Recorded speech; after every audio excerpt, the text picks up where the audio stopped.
What up, dudes? What's happening? What's going on? I would say good morning, but it is 10:46 in the evening, and I was going to take today off, but I've had a lot of people asking me to do a quick Q&A and ask Ben recently, so I thought, you know, instead of not uploading anything tomorrow, I'd make the effort to answer a few of your questions that you guys have got burning deep inside. So here goes. Tweet has been sent. Fire away, my little internet brownies. Okay, Anastasia asked me, snowboarding. Is it hard at first? Did skating, surfing experience help at all?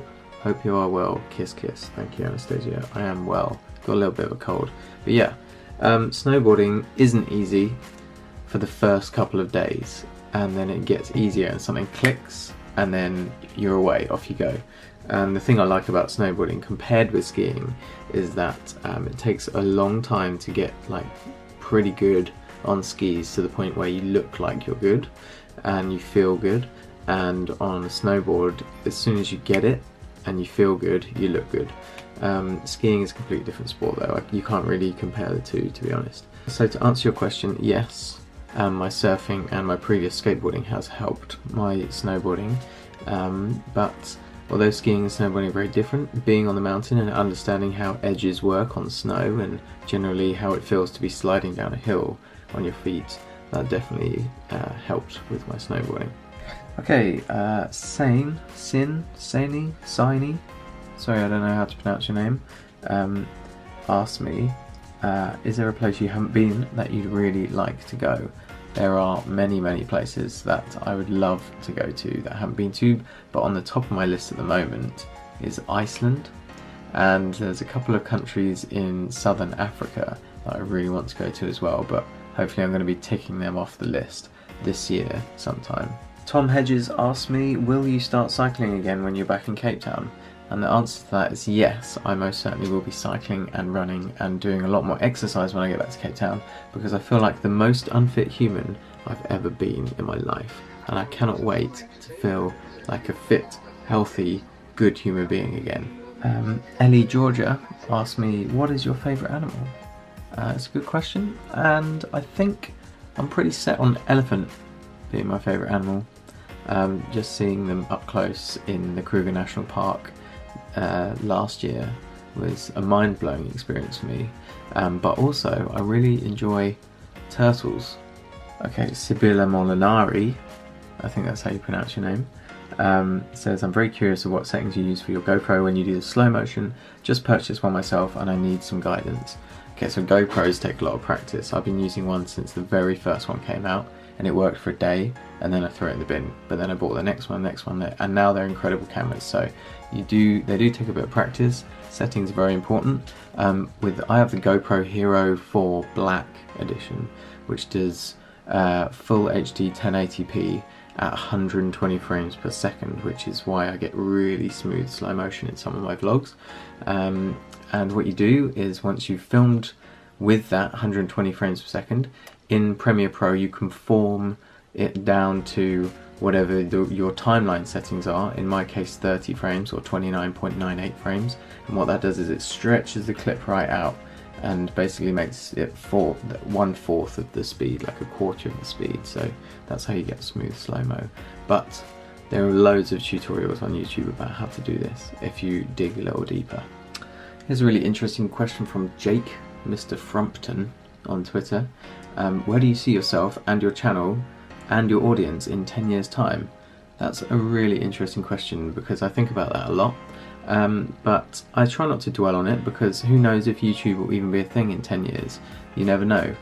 Things come and go so quickly on the internet, but one thing I do hope is that all of my audience in any kind of content that I'm creating may follow me from platform to platform.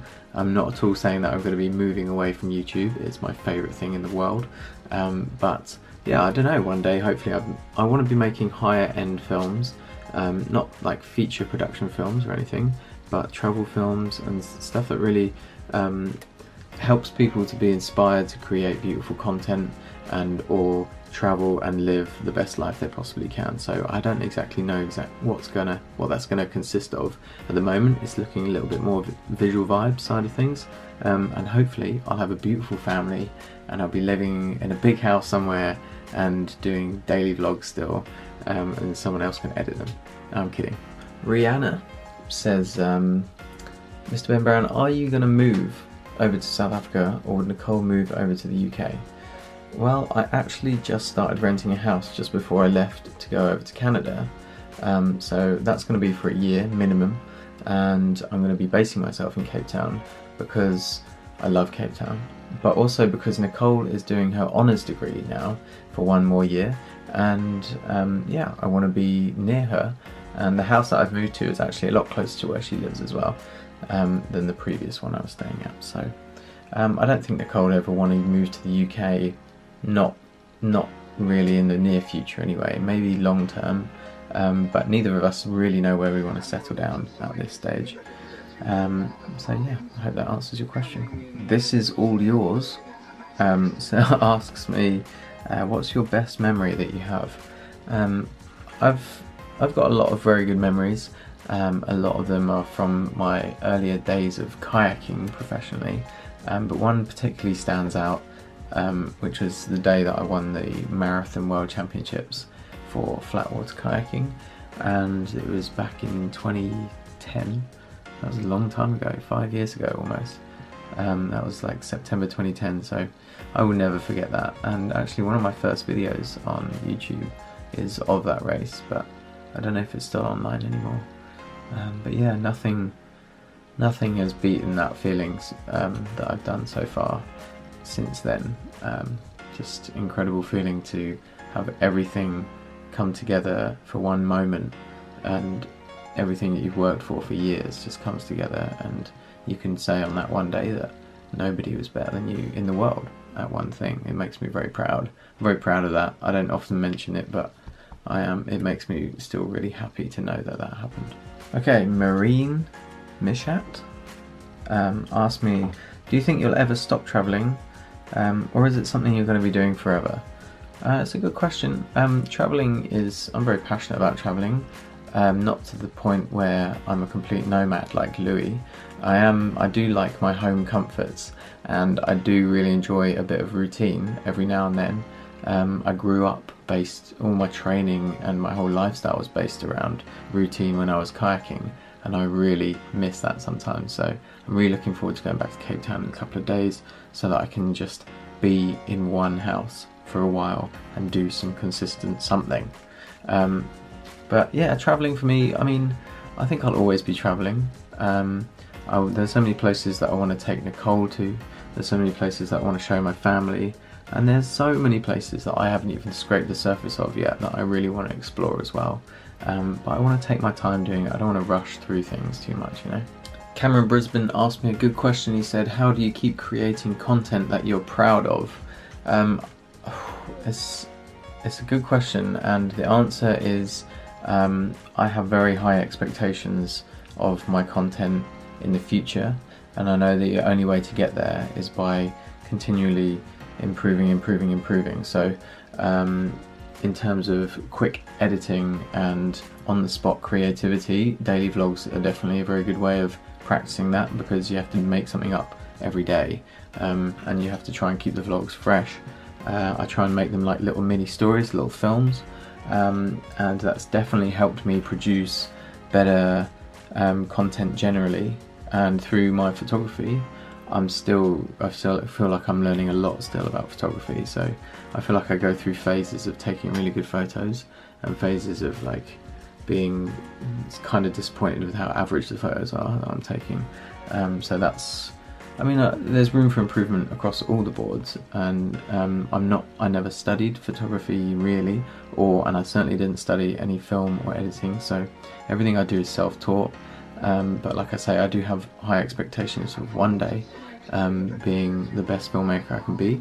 I'm certainly not there right now, so that consistent kind of drive and want to be the best filmmaker I can be, that's my motivation to continue making content that I'm proud of.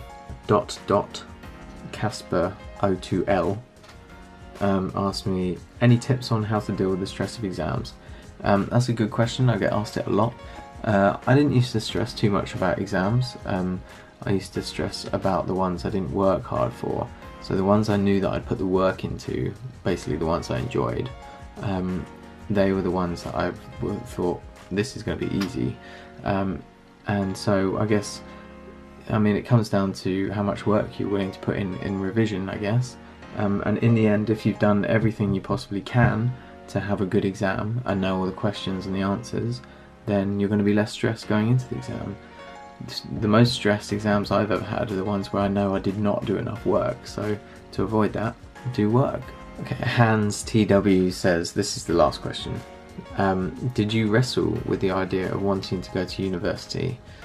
Yes, for a long time.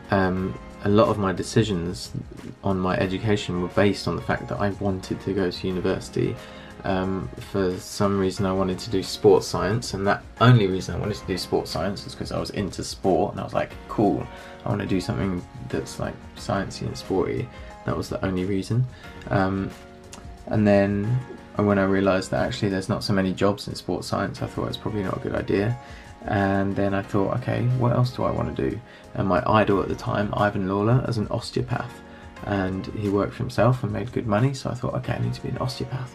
So then I tried to do A-levels that I needed to get into university to become an osteopath, and after about 1 year I realised that I wasn't really cut out for doing that kind of education, and actually if I was starting to question it at that stage, then maybe I didn't really want to be an osteopath, and in the end I was actually just trying to be Ivan, and I needed to make some decisions for myself, so I decided to not do any more further education until I really knew what I wanted to do. And by that time, kayaking was just taking over my life, so I'm glad I never went to university, and I'm pretty pleased about that, because I'd probably still be paying off a student loan, and I probably wouldn't be making YouTube videos right now if I'd taken a different path, so I'm happy about that. So thanks for listening to my Ask Ben. It's been a good one, I think, and I'm glad I did upload something today and not just put nothing out. I hope you guys enjoyed it. I should do these more often, really, I think. Thank you to everybody who sent me a question. Sorry I couldn't answer all of you, but I don't want this to be like a half-an-hour vlog. Anyway, I will see you tomorrow when I'm going to be heading up to London to have some important meetings, and also hopefully Louis and Steve will be meeting me up there at some stage as well. But yeah, see you later. Remember to work hard, be nice to people, try not to get lost or killed. Okay, love you guys. Goodbye. That's my one, get it. Get it. Stop it. That's the last time you're having champagne on a flight.